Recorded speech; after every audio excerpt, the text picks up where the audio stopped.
जहां तक भारत देश की बात है, चाहे कोई कुछ भी सोचे, at the end of the day we are governed by rule of law. Supreme court के जो पुराने जजमेंट्स हैं उसमें बार बार ये बात कही गई है कि आपको रूल ऑफ लॉ को फॉलो करना है। और उसके बाद जहां तक इसकी बात करूं मैं, जो अभी पूरी तरह से अमेंडमेंट्स लाए गए हैं, नया कानून लाया जा रहा है, तो एक तो आप देश के किसी भी आम नागरिक से पूछो कि उसकी धारणा क्या है न्याय व्यवस्था के बारे में। चाहे आप पुरानी फिल्मों के बारे में बात कर लो, जहां पर मशहूर डायलॉग था कि तारीख पर तारीख मिलती है, न्याय नहीं मिलता। तो अगर आप एक धारणा की बात करो तो देश में ये धारणा है कि देश का कानून ऐसा है कि जो कि एक्यूज की तरफ बड़ा लचीला है और इसमें तारीख पर तारीख पड़ती रहती है। तो इस वजह से बड़े लंबे समय से ये जरूरत महसूस की जा रही थी कि कानून को बदला जाए। तो मैं पॉलिटिक्स से हटकर सिर्फ कानून पर बात करूंगा कि इसको किस तरह से देखा जाए। और जब देश की 140 करोड़ जनता के लिए ये कानून बन रहा है तो उसको हमें सिर्फ इस नजरिए से नहीं देखना चाहिए कि देश के गृह मंत्री अपनी क्या सोच रखते हैं, क्योंकि ये कानून जो है लागू किया जाएगा देश की अदालतों के द्वारा। वो अदालतें जो अलग अलग राज्यों में हैं, जिसमें बहुत सारे मुकदमे ऑलरेडी पेंडिंग है, 3 करोड़ से ऊपर मुकदमे जो हैं इस टाइम पेंडिंग है, ये हमारे पास स्टेटिस्टिक्स है। तो जब इसकी बात की जा रही है कि आगे रिवॉल्यूशनरी चेंजेस किए जाएं, जैसे कि अब चार्जशीट दायर करने के लिए पहले जो है 90 डेज का टाइम था कि आपको करनी होगी, लेकिन बहुत सारे केसेस में नहीं किया जाता था। अब ये है जो टाइम है 180 दिन का कर दिया गया, 6 महीने का कर दिया गया, लेकिन आपको करना ही पड़ेगा।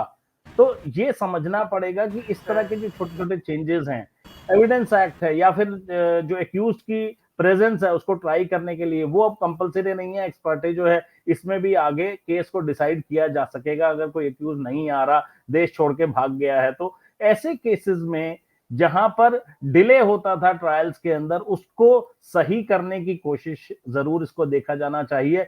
मैं इसको पॉलिटिकल एंगल से बिल्कुल नहीं देखना चाहता। मैं ये देखना चाहता हूं कि न्याय व्यवस्था सुधरेगी क्या।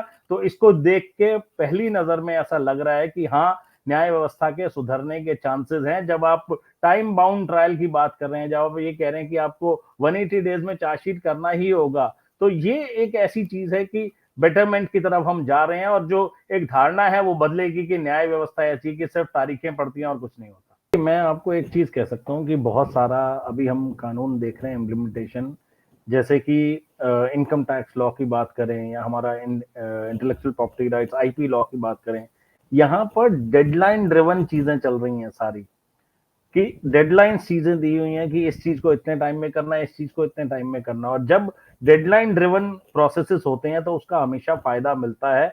और अगर आज इस प्रक्रिया में डेडलाइंस को एक तरजीह दी जा रही है कि ये आपको डेडलाइंस में करनी है, तो लॉन्ग रन में आपको इसका फायदा जरूर मिलना शुरू होगा। इसमें कैविएट ये मैं साथ में जोड़ दूं कि ये तभी पूरी तरह अच्छी तरह इंप्लीमेंट हो पाएंगे अगर अदालतों की संख्या इस देश में बढ़ाई जाए, तब जाके जो है वो थोड़ा सा और बेहतर तरीके से होगा।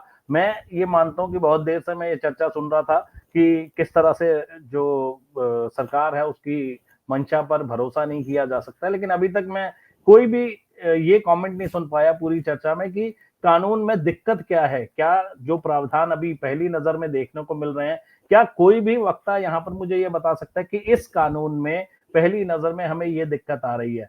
तो वो तो कभी तक कहीं देखने को मिला नहीं है। ये जरूर है कि डेडलाइन ड्रिवन अगर ट्रायल्स होंगे, डेडलाइन ड्रिवन अगर सारा प्रोसीजर होगा, तो उसका फायदा जरूर मिलेगा। जैसे कि यहाँ पर मैंने आपको चार्जशीट के लिए बताया गया कि टाइम फिक्स कर दिया गया, अगर उस दौरान चार्जशीट फाइल नहीं होती तो उसमें उसका सारा फायदा एक्यूज को मिलेगा और कंसर्न इन्वेस्टिगेटिंग ऑफिसर के ऊपर ये बात आएगी, ये जिम्मेदारी तय होगी कि आपने इसमें टाइम जो इसमें दिया गया था उसमें चार्जशीट क्यों फाइल नहीं की।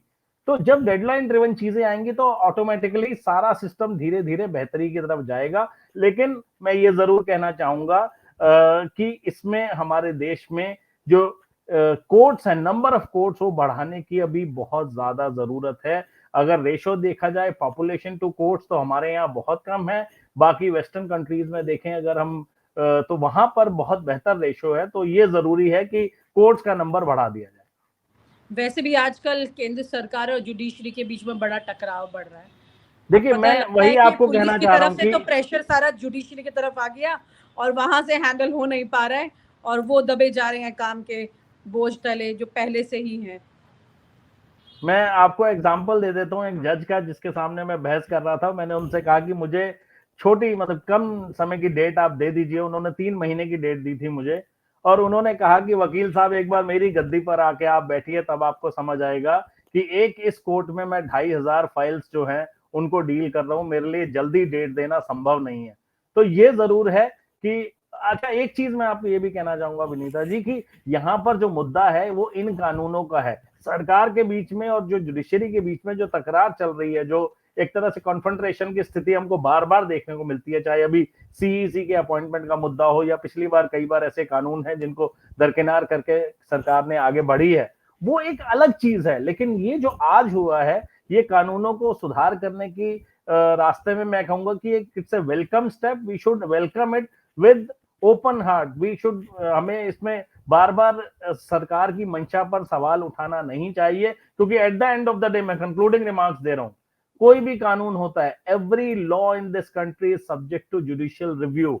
न्यायपालिका उसका रिव्यू भी कर सकती है कि क्या ये कानून अनकॉन्स्टिट्यूशनल तो नहीं है। अगर ऐसे कानून बनेंगे जो कि संविधान के खिलाफ होंगे, जो न्यायिक प्रक्रिया के खिलाफ होंगे, उन कानूनों को खारिज भी करती है सुप्रीम कोर्ट। आपको एग्जांपल देता हूं, इंफॉर्मेशन टेक्नोलॉजी एक्ट का सेक्शन 66A था, उसको खारिज किया गया था। और बहुत सारे ऐसे कानून है, जहां तक हम decriminalisation section 375 377 I am sorry उसकी बात की जाए, तो बहुत सारे कानून है जिनको जुडिशियल रिव्यू किया जाता है और उसमें अगर कोई खामी हो तो उसको खारिज भी कर दिया जाता है। तो ये जो कानून है वो जमीनी स्तर पर लागू किए जाएंगे और न्यायपालिका जरूर देखेगी कि क्या इन कानूनों में कोई कमी तो नहीं है। अगर कमी होगी तो उसको पॉइंट आउट भी किया जाएगा, और अगर वो बिल्कुल खामी ऐसी होगी कि जिसको कंटिन्यू नहीं किया जा सकता, तो सुप्रीम कोर्ट या कंसर्न हाई कोर्ट उसको खारिज भी कर देगी कानून को। So every law is subject to judicial review, ये ध्यान रख के चला जाएगा इसमें। आप हमसे जुड़े रहने के लिए सब्सक्राइब करें YouTube पर, फॉलो करें Twitter पर और लाइक करें Facebook पर।